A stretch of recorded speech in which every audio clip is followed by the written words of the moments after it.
Hey everybody, Jittery J here. How's everybody doing? Good, I hope. Up today, I'm reacting to Sarah Millican, the best of Bobby Dazzler. I've done, I think, one other one by her, one or two other ones by her, and she is absolutely hilarious.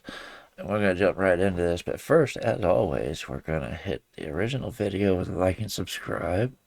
I knew it did some better. I'm still subscribed, surprisingly. These days, I'm surprised when I'm still subscribed to anyone. It's the way YouTube works for some reason. But anyway, after we do that, we're gonna jump back here and hit this video with a like and subscribe so we don't forget. And let me know in the comments anything you want to see me react to, and I'll get to it as soon as I can. And tap the notification bell so that you know when I upload more content. And let's get into this, shall we? Does anybody find in the last few years we've been dealing with all the COVID shite, anybody find that every now and again they felt like they were going a little bit mad? Yes. So overwhelmed. A little bit. And some people went a whole lot mad. Every now and again they felt like they were going a little bit mad. Yes. So overwhelmed is probably a better word. I'd feel a bit overwhelmed and I'd do a thing that I thought would help. Let me tell you a few of the things I tried. First thing I tried, I bought some seeds. Do you remember there was a while back there when food was so scarce we all thought we were going to have to grow it all ourselves? I bought some seeds. My friend quite rightly pointed out that seeds only really grow fruit and vegetables. I thought, what fucking use is that to me? Where are the seeds for the Twixes and the toilet rolls and the microwave dinners? That's what I need. Does anybody want to hazard a guess how many seeds I actually planted? None, thank you, none. There's a man the other day shouted out 2, which has got to be the weirdest suggestion of all. Sounds like I just tripped when I got out the car and a couple accidentally landed in the ground. Another thing I tried a bit of yoga. Does anybody do yoga? No. They even sound quite relaxed when they're answering the question, don't they? Yes, I do yoga. I'm bendy as fuck. I tried a bit of yoga, watched a lady on YouTube. Had to turn the volume up really loud though, because I couldn't hear what she was telling me to do over all of the clicking of my joints. And initially I thought, is this going to be harder for me? Because I'm fat and the woman in the video is wafer thin and tiny. Is this going to be harder for me? And then after a while I realised, if anything, I had a slight unfair advantage. For example, when she said pull in your lower belly, I thought, I'm glad she knows I've got 2.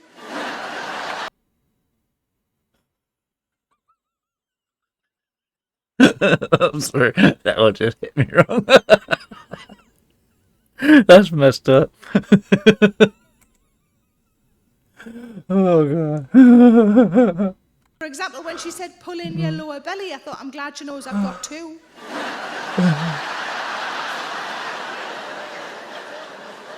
I found a way to make planking a lot easier. Do it naked, tits and belly, hit the floor, a lot less to hold on. Pretty much every time she said chin to chest, I was sort of already doing it. How is that a fucking exercise? That's how I read.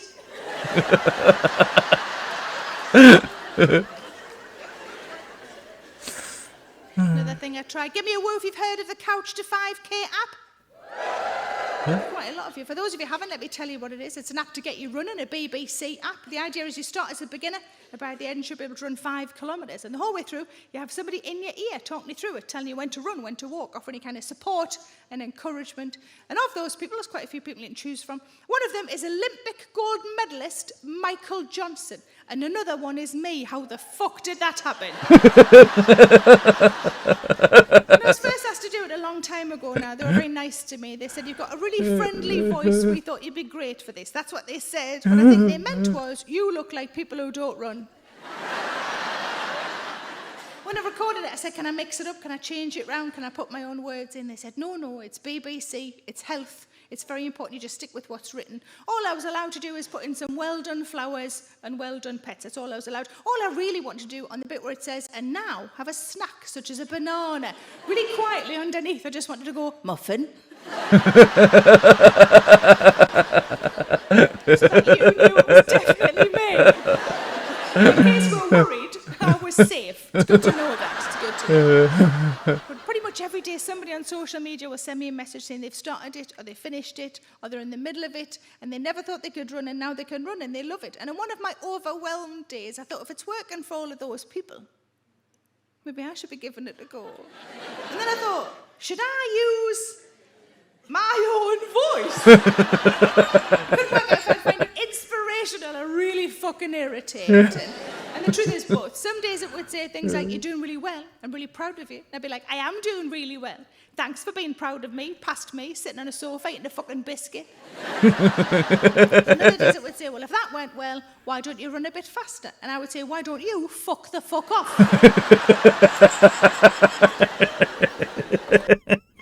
That'd be me. I should go to hell. I did this. No more. Oh, God. Like I said, she's hilarious. The self-deprecating humor is, I think, why her and is her husband now? Gary Delaney? Why they get along so well. Because they both have the same sense of humor. If you notice, a lot of their jokes are similar in nature.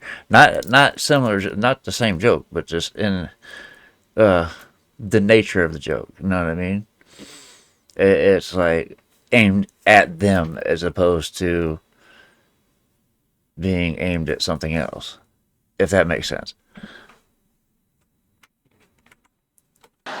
Then other days it would say, well, if that went well, why don't you run a bit faster? And I would say, why don't you fuck the fuck off?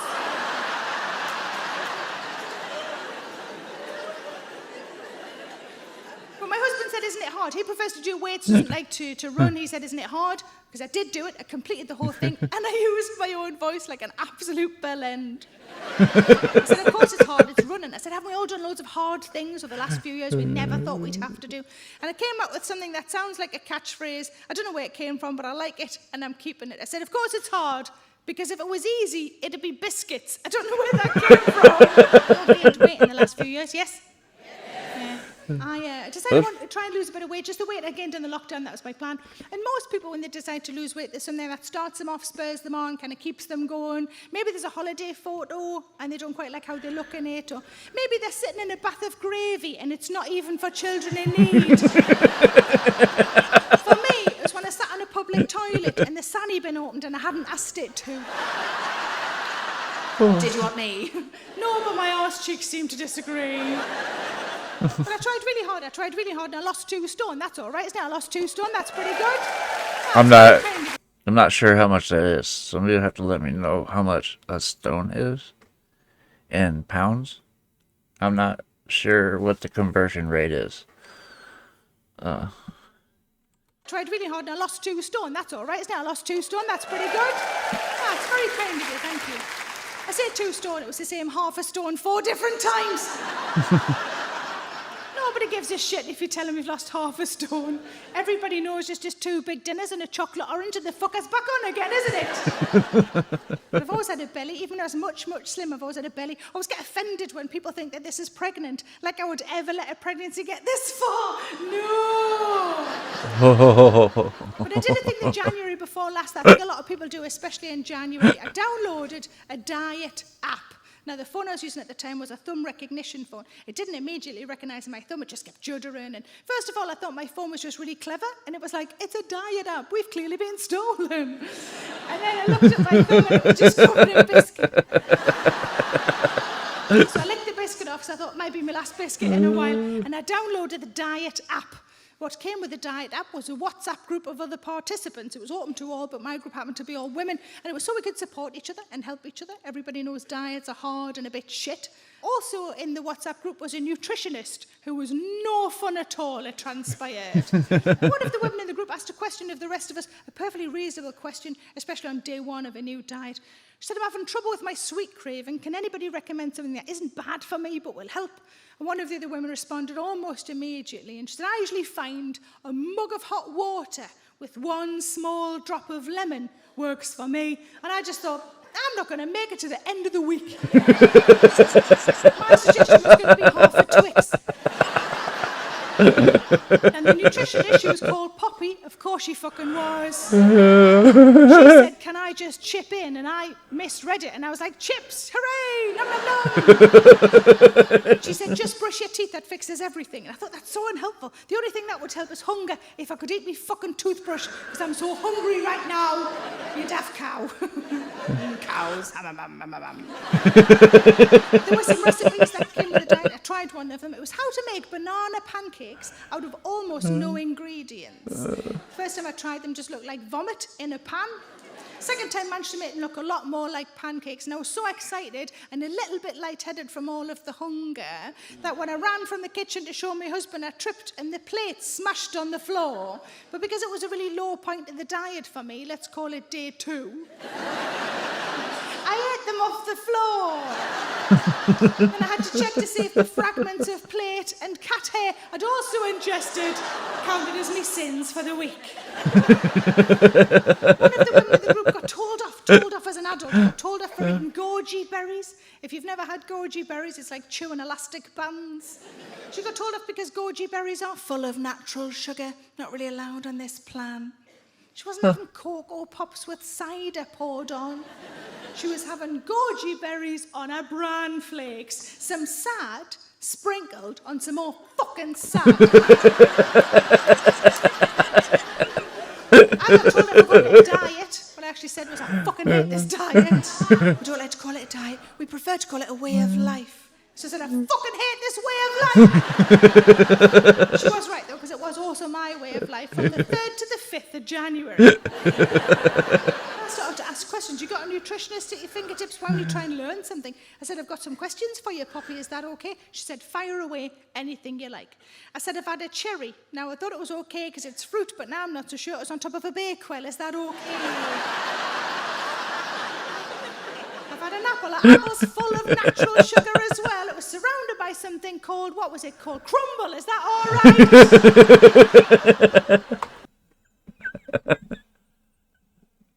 I think he's cheating you. This is a little bit.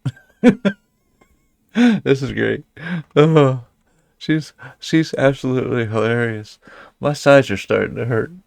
Thing called, what was it called? Crumble. Is that all right?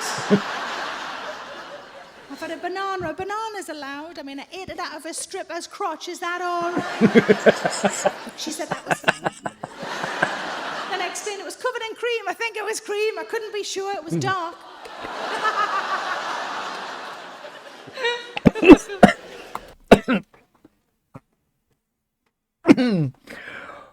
Okay. Like I said, same sense of humor.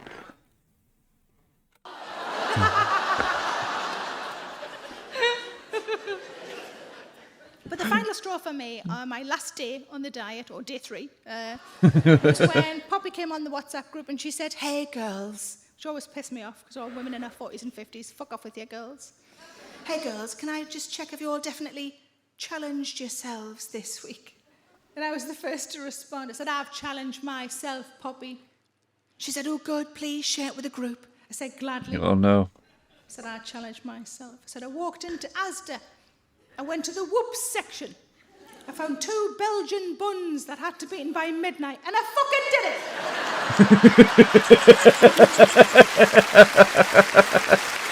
Hey, she challenged herself. If you came here tonight with a family member? And if you came with a friend? Oh, there's not as many with friends, but you're more enthusiastic. That's interesting, isn't it? People who came with a friend, is anybody in a really long friendship? Give me a wave if you are. We've got people here. Oh, right in the front. How long have you 2 been friends? 15 years. Thank you for that. There was a lady the other day, shouted out 45 years. I said, wow, where did you meet? And she went, at birth. So it's not your fucking mum, is it? I hate people are like that. My mum's my best friend. Yeah, you're not hers. She wants you to move out. All of the long friendships in the room, I'm very impressed by you. I'm also a little bit jealous of you. I have friends from comedy, friends from other jobs that I found. I don't have any friends from school. You wouldn't think you'd know why, but I know exactly why. When I was a kid and my birthday rolled around, my mum would say, would you like a party?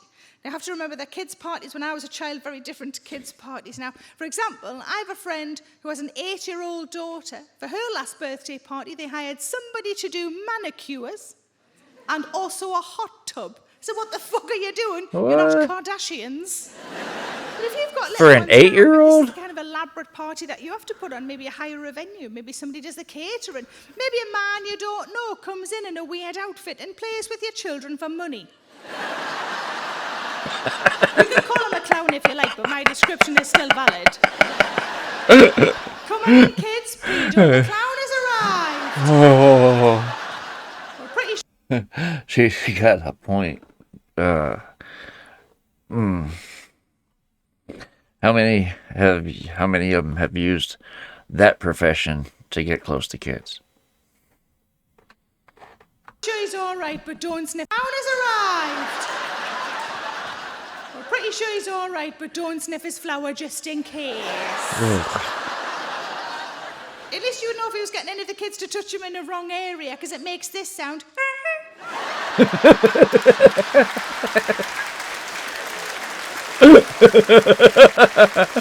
I fully expect at some point on this tour to start getting really angry emails from clowns, which I will then forward on to the police. I found another one for you. You're welcome. Did a show in Antwerp a while back, in Antwerp in Belgium, and just after I honked, a man on the front row, really quiet, really sinister looking, just went, Do it again. so for him and for you. This is not the kind of party that was an offer to me, though, when I was a child. Let's gauge your age in the room. Give me a woo if you're under 40. 40 and above? There's a lot more of us. We can take them, can't we? The kind of party that was an offer to me in the 70s and the 80s would be this. 6 friends maximum. And that's the sort of amount I would have struggled to fill at that age. Somebody would have to bring their cousin just to make up the numbers. Yeah. In your house, wasn't it always in your house? And your mum or a mum, someone's mum, would prepare the food. And by that I mean they would cut it all into cubes. Yep. So it could take part in the hedgehog. Anything that wasn't cut into cubes was cut on an angle, so you know you're at a party. That's how you know. Right. I don't know if you know, but this works as an adult as well. If you're ever at somebody's house and you're like, is it a party? Is it not a party? Look at the food. Is it cut on an angle? You're at a fucking party. Or the biscuits fanned out on a plate. You're at a fucking party. You don't do that for yourself, do you? You don't sit down in front of Bake Off with a packet of pink wafers and your best plate. No, you put the full packet in, pull out the wrapper.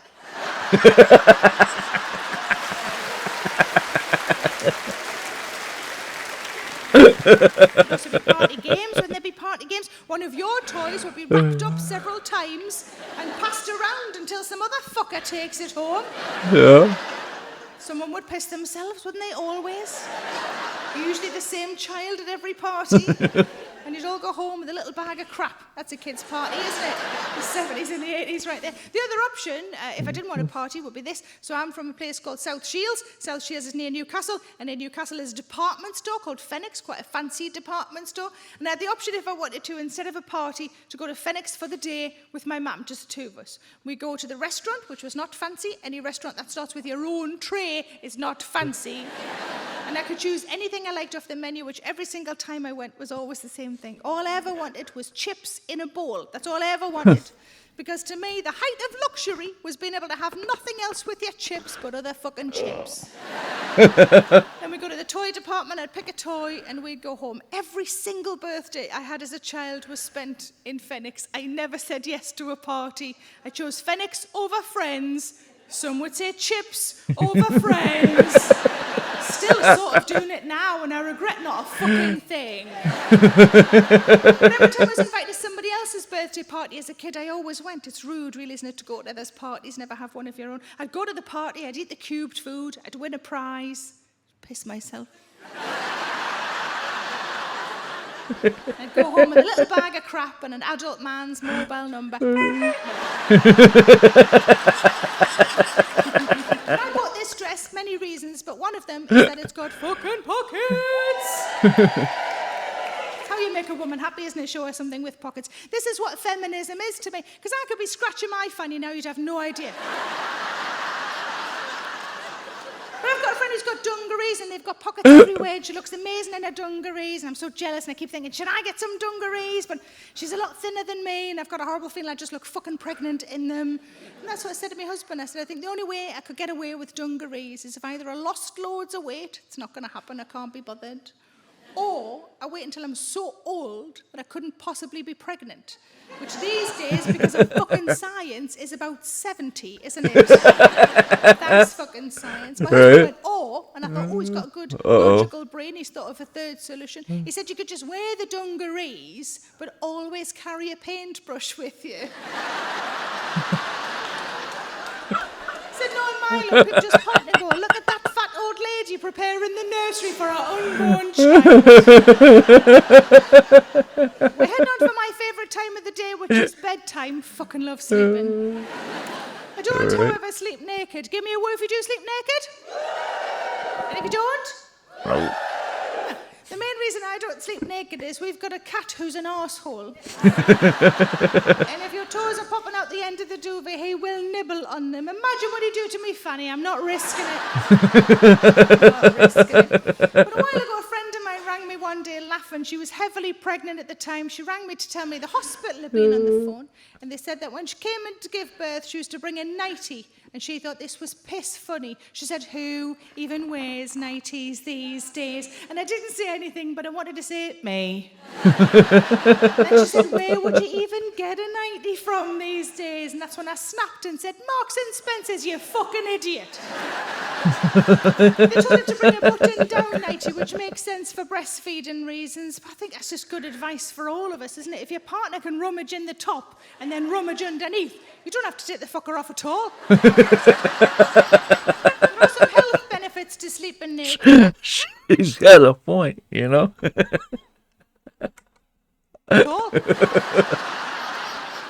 are some health benefits to sleeping naked, let me tell you. There's 3 of them. Let me talk you through them. Number 1, keeps your temperature down. And I thought, well, so does sticking a leg out. Yeah. Number 2, improves self-esteem. That sounds like a load of shit, doesn't it? I don't think it would improve my self-esteem if my husband rolled over to see me lying there with a chin full of tits.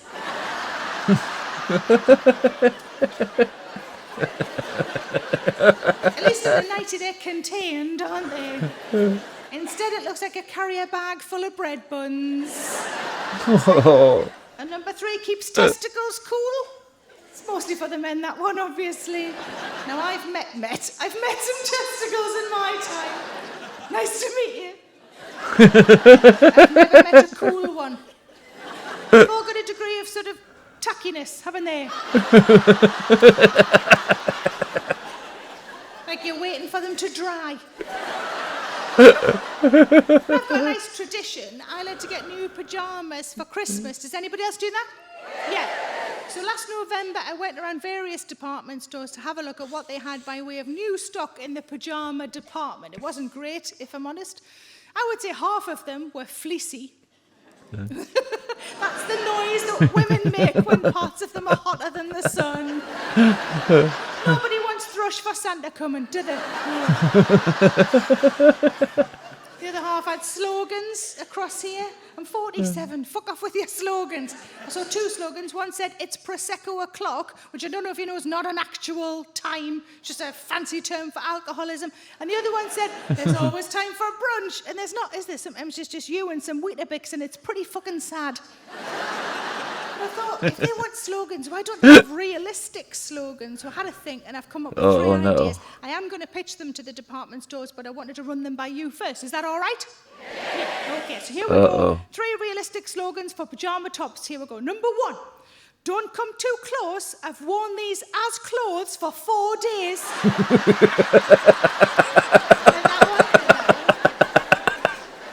Number 2, that's not a pattern, it's tomato soup. And number 3, if I'm honest, the top smells better than the bottoms.